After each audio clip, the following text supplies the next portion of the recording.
Nigeria. I am your host, Daniel Atai.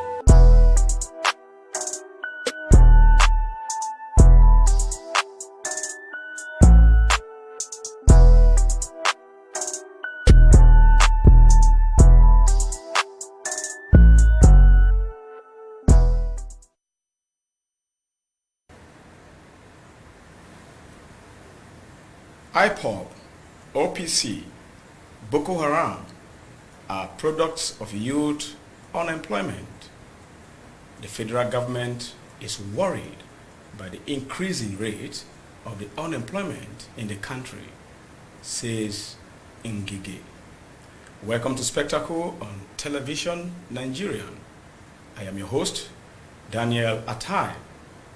And with me in the studio are two guest analysts, Mr. Emmanuel Alozie. Alozie, you're welcome to Spectacle. Thank you very much. Alozie is a seasoned journalist and a public affairs commentator. Also with me, with Alozie to analyze the issue in the studio is Mr. Steve Okori. Okori, you're welcome to Spectacle. A pleasure to be here. Thank you, sir. Okori is a social security expert, a security strategist, and a consultant, the CEO of the Stick Mirak International Limited, a member of the ASIS International, a member of the International Institute of Professional Security, and a member of Nigerian Army Resource Center. Welcome to Spectacle once again. Thank you very much. Now, and today, we'll be looking at unemployment and the dangers ahead of it. The Minister of Labor and Unemployment, Dr. Chris Ngige, in a chat with journalists on Monday in Enugu, confessed that unemployment in Nigeria was growing into a very vicious disease condition, and that over 15 million Nigerians are out of jobs. Stay tuned. Shortly, we'll be looking into this.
Welcome back. Ngige Chris, the Minister of Labor and Unemployment, yesterday described the emergence of indigenous people of Biafra, IPOB, the Boko Haram, the Oodua People's Congress, OPC, and the Niger Delta Avengers as products of youth unemployment. Let me quote him verbatim. He said, "This has given rise to antisocial behavior, and the government is seriously worried because if we don't confront unemployment head-on with many measures which we are fashioning now, then the whole country will be consumed with social unrest." Same goes for banditry in the Northwest. Same goes for kidnapping all over the country. Northwest, Northeast, North Central, Southeast, South-South, and Southwest. Avengers, the destruction of pipelines, OPC, all these are symptoms of very serious underlying disease condition called unemployment. He said the government had been making efforts, but this had not been enough to address the scourge. We are doing something, but I think what we are doing is not enough. Government has used diversification into agriculture to fight unemployment. Yes, it was successful where people agreed to turn themselves into farmers. We have also used ad hoc procedures like Empower program. It is like a drop of water in the ocean. We have employed through that process 500,000 people, about 500,000. But we have those searching for white-collar jobs in the neighborhood of about 15 million. So we have to do something to teach people new vocations, new skills, so that not everybody will be going for white-collar jobs. Even if you have a university degree, you can be taught some skills so that you employ yourself or even get employed somehow.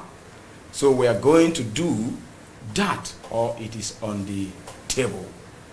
We were lucky President Buhari came in. If not, we would have all dispersed into neighboring countries. We would have social unrest that would be interseen, and by now we would not have solved it. So we are on with our thinking caps, and the question is, who is to address the issue of unemployment? You can have your take concurrently with the analyst in the studio as the numbers are displayed on your screen. I turn to my guest. Let me begin with you, Alozie Emmanuel. You are a seasoned journalist and a political commentator, a public affairs commentator as well. The statement of Ngige about IPOB, OPC, Boko Haram, Avengers, and bandits, are they truly as a result of unemployment? Well, going through what the Honorable Minister said yesterday, I think he made some salient points and tried to establish the nexus between unemployment and the high rate of crime.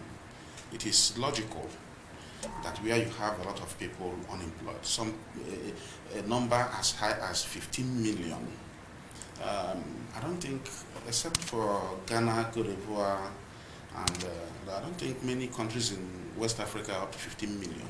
So it's a population of a country. So for the Honorable Minister was trying to establish a nexus between unemployment and the high rate of crime as witnessed today.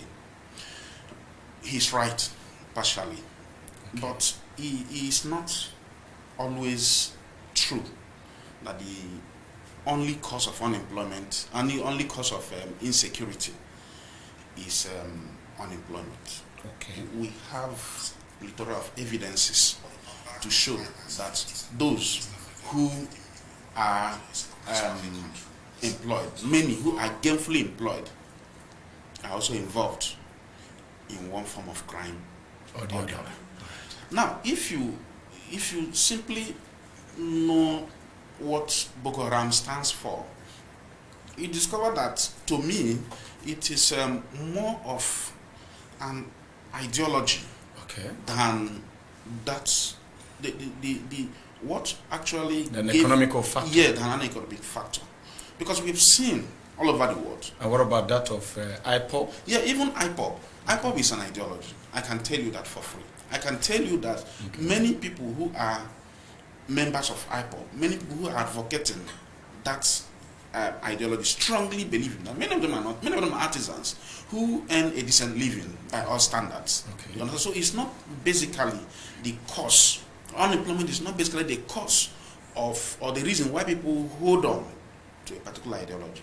Maybe when we go further, we can establish where people from rich backgrounds have held on to ideology that has led them to terrorism.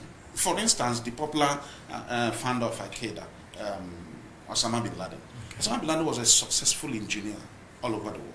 Osama bin Laden at a certain point in time was one of the owner of the biggest construction company in Sudan. Yeah.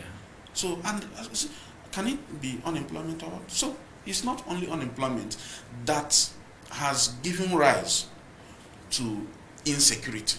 Why we tackle unemployment, which will reduce insecurity, but we also need to look into what the young people are hearing, who is teaching the young people, who is leading the young people, who are their role models. Yes, wonderful. So you strongly believe that ideological viewpoints are part of the reasons why civil unrest and social unrest happening. Ideological viewpoints. Let me give you another instance.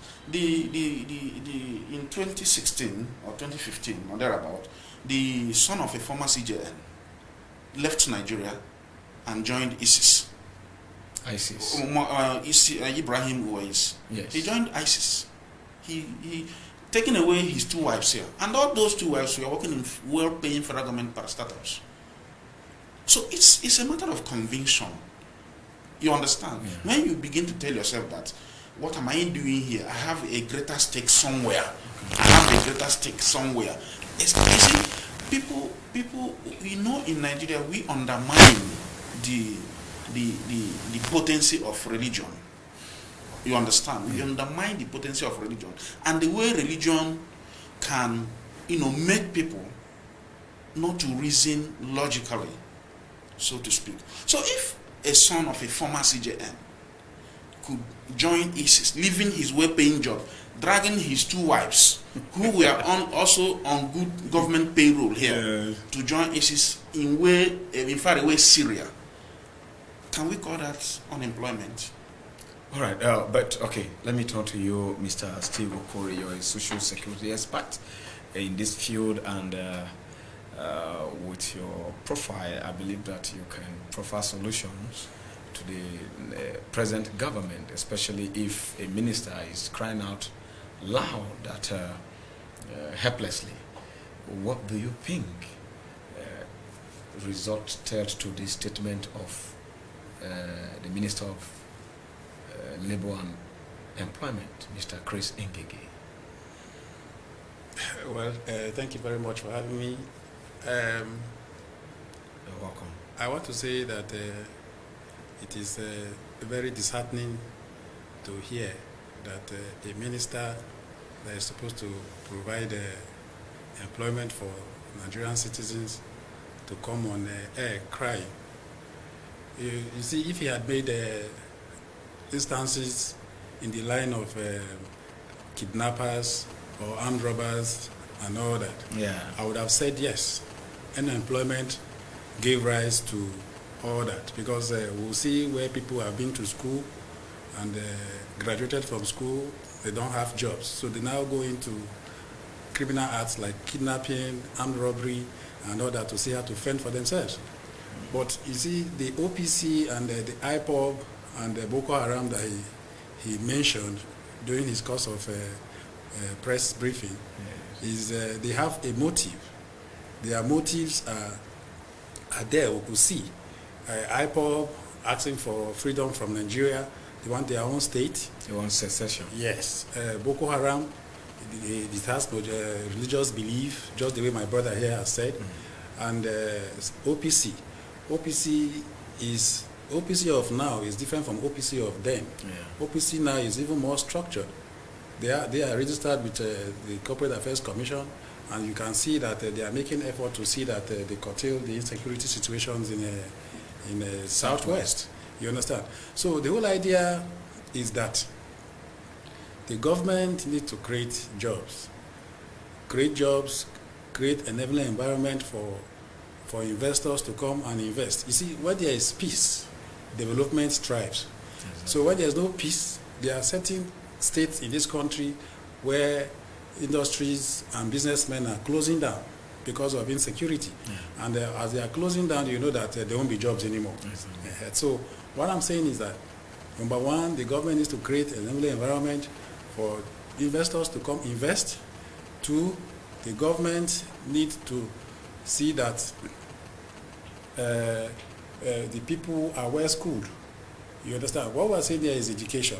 Once people are educated, even what the minister is even saying, if people are well educated, they won't go joining Boko Haram and all that. What about a situation where somebody is well schooled, graduated, like we see in the country right now? Of course, from the MBS, as the National Statistics Bureau for Statistics, have said that the 2018 unemployment rate is tagged at 23.10%, as against the 2017 22%, which means Ngige is pointing out that over 15 million, but that statistics is referring to over 20 million Nigerian youths are currently unemployed.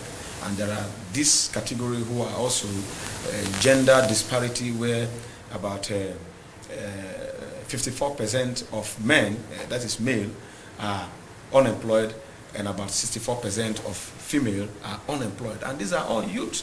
Don't you think that there is reality in what the man said, that Nigeria is sitting on the keg of gunpowder? I quite agree with you that the man, what he said about Nigeria sitting on the keg of gunpowder is true. Because when you have such a population of youths unemployed, what are you thinking? What are you saying? Because these people need to be to be employed. Because you see, an idle mind is a devil's workshop. Of course. You understand what I'm saying? So why they are idle without job, what do you expect them to do? The next thing is to begin to think of how to go about crime and to see how to fend for themselves. So the whole idea is the government needs to provide jobs, and we should sincerely do this thing. It is not about end power. You understand what I'm saying? Our leaders should genuinely come out and provide jobs. Empower, how much does Empower fetch an average Nigerian citizen that has graduated from the university? You see, if I see Ngige's son or daughter partaking in Empower, then we will see the sincerity in what we are talking about. Their own kids are changing jobs from CBN to NCC and all that. Meanwhile, we have very qualified Nigerians that are roaming the street. Exactly. So we should bring out that will, that political will and sincerity of purpose in trying to see what we're doing. It's not my duty to create job. It's the duty of the Honorable Minister to create job and the government.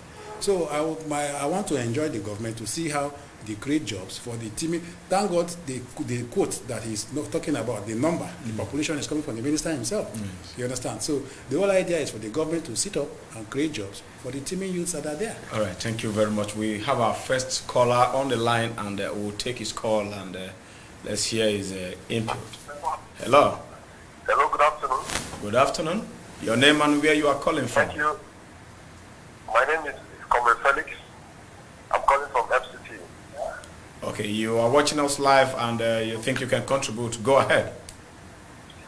Yeah, my network is quite poor. I'm trying to stream through your program via the internet, and I'm having a bit of hitch or hiccups by the poor network in my area here. All right. But I want to make some contribution. All right, go ahead. I want to categorically state that the job, the responsibility of tackling unemployment among Nigerian youths, the teeming Nigerian youth, the colony of unemployed Nigerian youths that will keep churning out of the National Youth Service Corps every year is unprecedented, it's disturbing, it's worrisome, and it gives us so much concern. We want to see the Ministry of Labor and Employment, the ministry headed by Ngige, the dogs of employing Nigerian students or creating avenue for Nigerian youth and young graduates to pursue their discipline, their passion, their endeavor is rested on the table of the minister Ngige. We want to see him come out. We don't just want to see him make political statements on national TV. We want to see them roll out robust policies that are people's-oriented, that are youth-oriented, policies that are targeted at checkmating, addressing, nipping in the bud, taking care of the unemployment that is on a very rising, on a geometric rising rate with the youth. Until we address this unemployment, restlessness, vices will be on the rise. The job of every population. Nigerian youth comprise about 70-something% of eligible voters in this country. They are the people that decide who gets into power. These people, the elite, the ministers, and those President Muhammad Buhari has voted or has put in privileged positions of power and authority, have exploited and weaponized corruption and poverty against our people. And we are not happy about it. We don't just want politicians. All right. I think He's made his point. he has made his point, and he's talking about policy rate. The current economic policy rate is tagged at 13.5%. Talking about indices, economic indices to blueprints that should palliate the excesses of this unemployment quagmire. Mr. Aluzie, you have anything to say? I think he's calling back, but then let's hear your contribution first. Like the caller said, it is and my colleague here have said it is the duty of the government to provide at least the enabling environment for investors to come. We acknowledge the fact. We acknowledge the fact that government may not be able. Okay, let's speak. He seems to want to complete his talk. Sorry, I'll get back to you. Hello?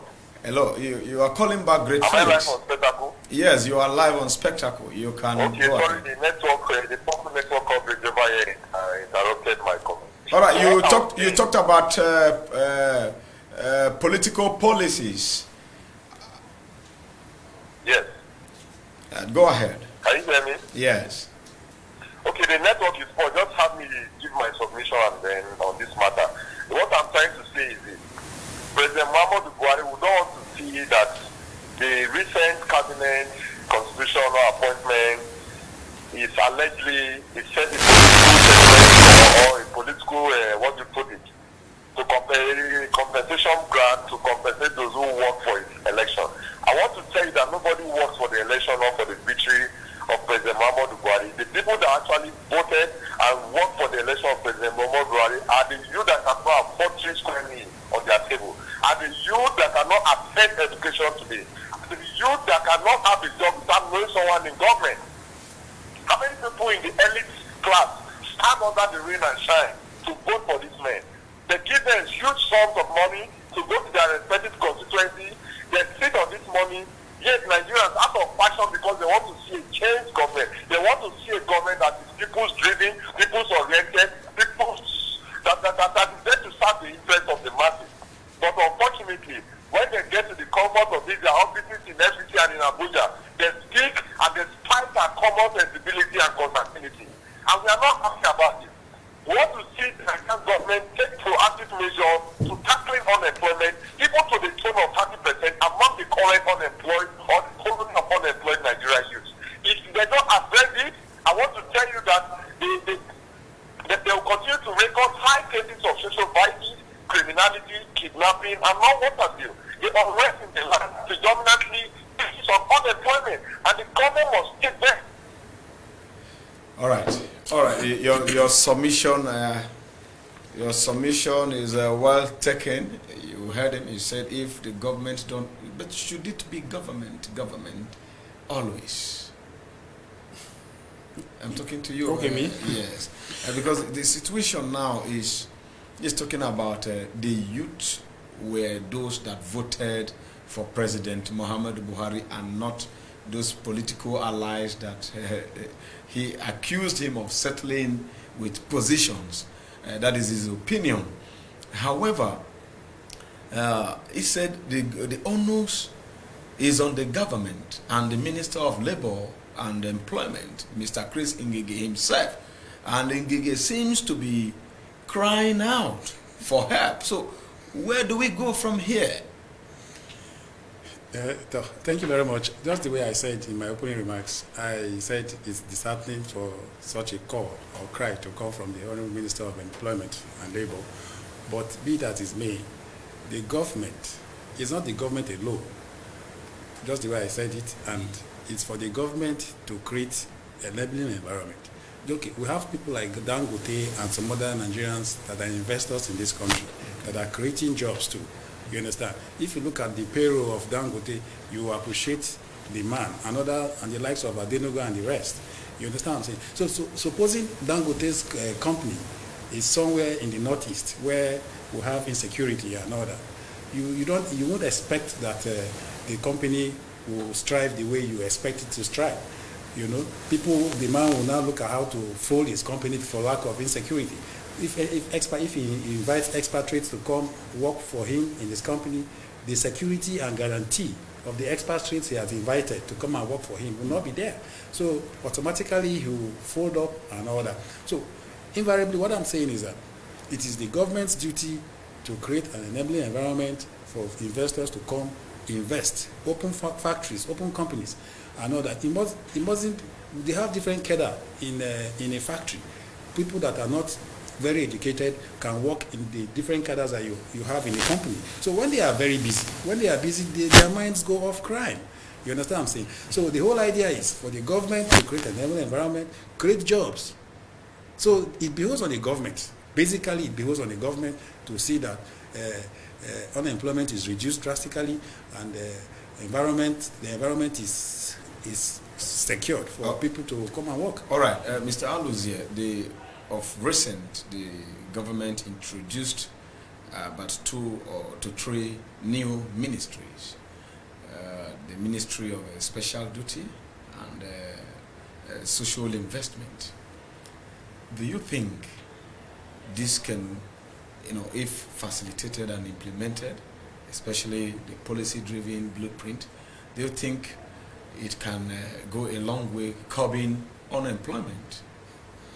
No, government did not create any new 3 ministries. Okay. Government only created 1 new ministry. Okay. Which is new in our history, which is the Ministry of those were humanitarian and disaster. You see, the government, when it came in 2015, merged the ministries, and that was why when the police affairs ceased to exist, it came up again. Now, special duties has always been there. You can name many ministers of special duties from Messenger time to now. So it's just a ministry, just 1 ministry.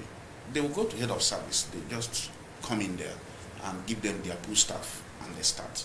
But government is government all over the world. Government has, apart from God, the next thing is the government. Government has the power of life and death. Government can make a pronouncement that this place will cease to exist. It will cease to exist. Government can make a pronouncement that this place will be transferred to Lokoja. It will be in Lokoja the following day. That is the power of government. That is why it seems that people cry to government all the time. Government has the powers of making policies. When we say creating an enabling environment, one simple policy of government can throw millions out of job. Let's even look at the raging issue of border closure. This outright border closure. Okay. It is, if you look at the long-term effect of what the government is thinking, it may be fine in the long run, but at the short run, what do? I remember a story the late Professor Akunyili told when she was the DG of NAFDAC. She was clamping down on bromate. Dora Akunyili. Dora Akunyili. Okay. She was clamping down on bromate. Bromate causes cancer, bromate this, bromate that. She was clamping down. Now, when she went to Lagos to clamp down on bakeries, this Agege, I don't know what Agege bread. Agege bakeries. He said, no, if she decided then to clamp down on the use of bromate to do Agege bread, she was going to throw a lot of people out of job. He said, even before cancer will kill them, hunger will kill them. So that was why she stepped down. She just stepped down and gave them a longer period. Okay. This issue of, border closure. I'll take something as little as coconut, for instance. Many Nigerians don't know that we take some of the coconut we use here come through Ghana. That is why when you go to market today, I love coconut. I love eating coconut. When you go to market today, you will never see a coconut you used to buy for 200 naira is today 350 naira. It's not an exaggeration. Why? Because of this border closure. There are those who, I have some friends, their work is to, process coconut into coconut oil, and it is fast selling and very expensive. So you're talking about small scale industries. Small scale industries. during the just concluded Abuja International Trade Fair, Naseni exhibited one of the finest coconut processing machine. You put it there, just put it, it processes and gives you the coconut. So it's source of employment for people. But you've clamped down the border closure. One other person called today in one radio program that you've closed import and export. What about those who export footwears from Aba, for instance? What do you do to them? They manufacture shoes. It is called that when you go to Cotonou, Benin, Gambia, all these small West African countries. Mr. Aluze, we have a call on the line again. Let's speak. It seems that the... Hello? Hello. Thank you so much. Can you hear me? Hello? I think we lost him. I think he called to thank you. So you can go ahead.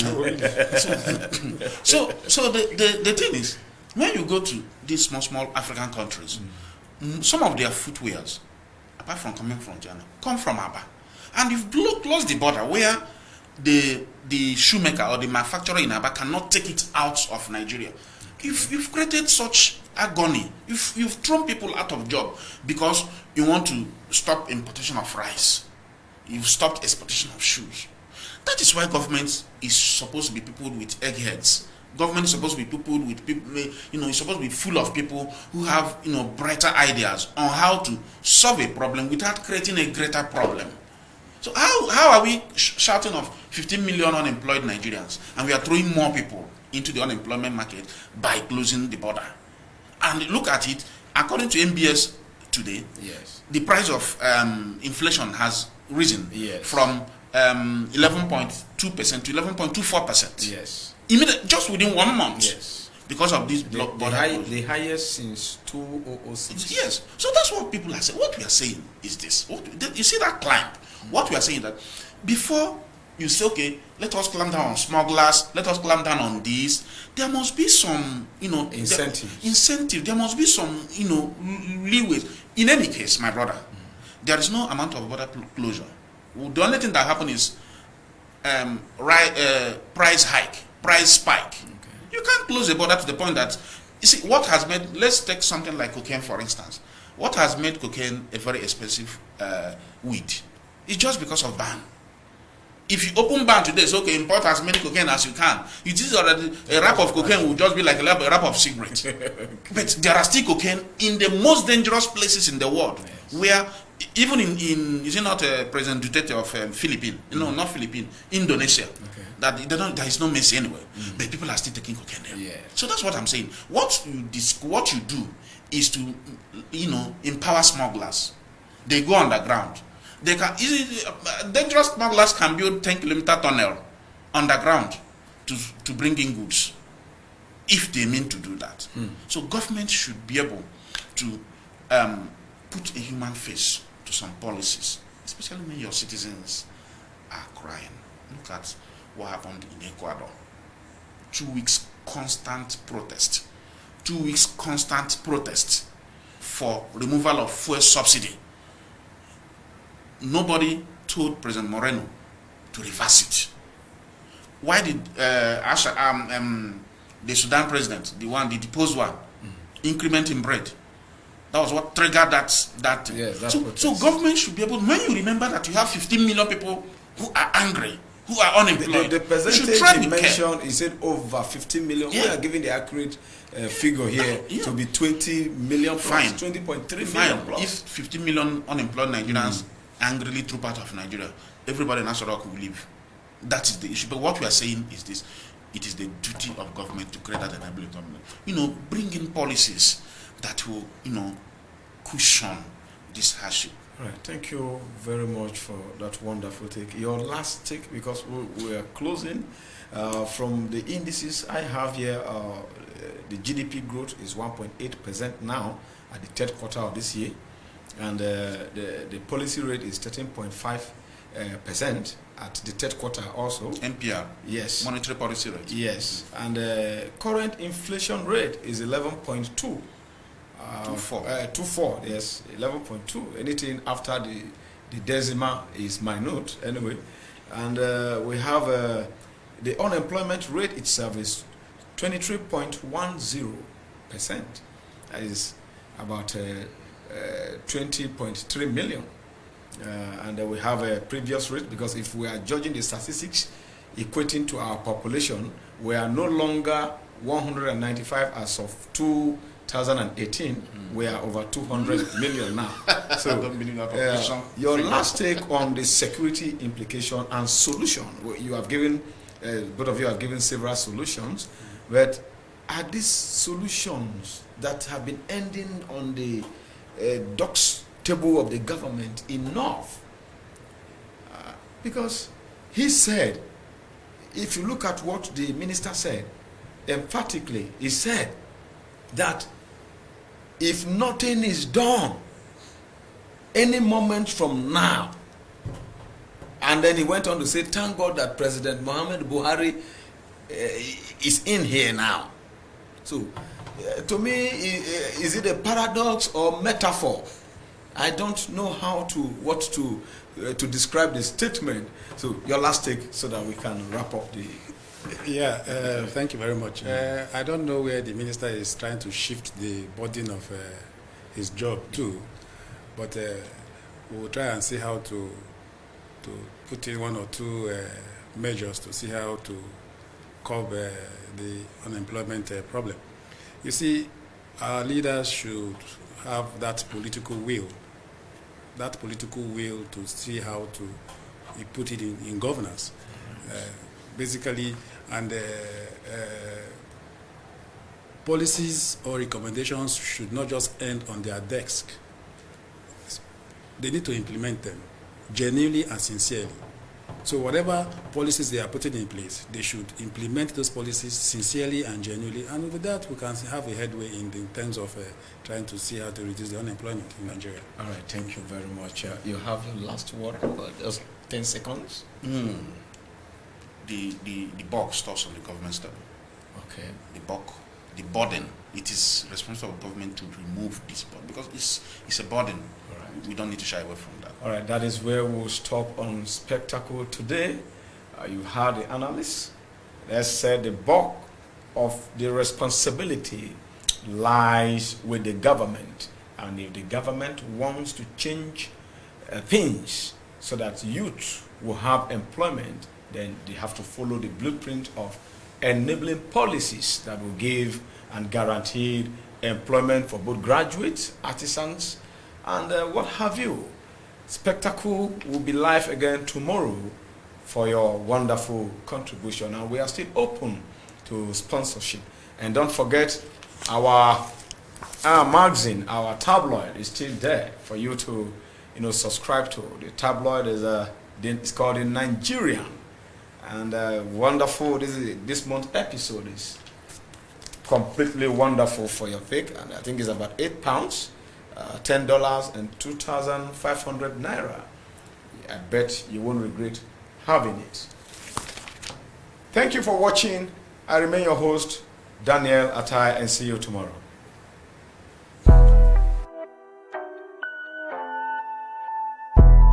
Welcome to Spectacle on Television Nigeria. I am your host, Daniel Atai.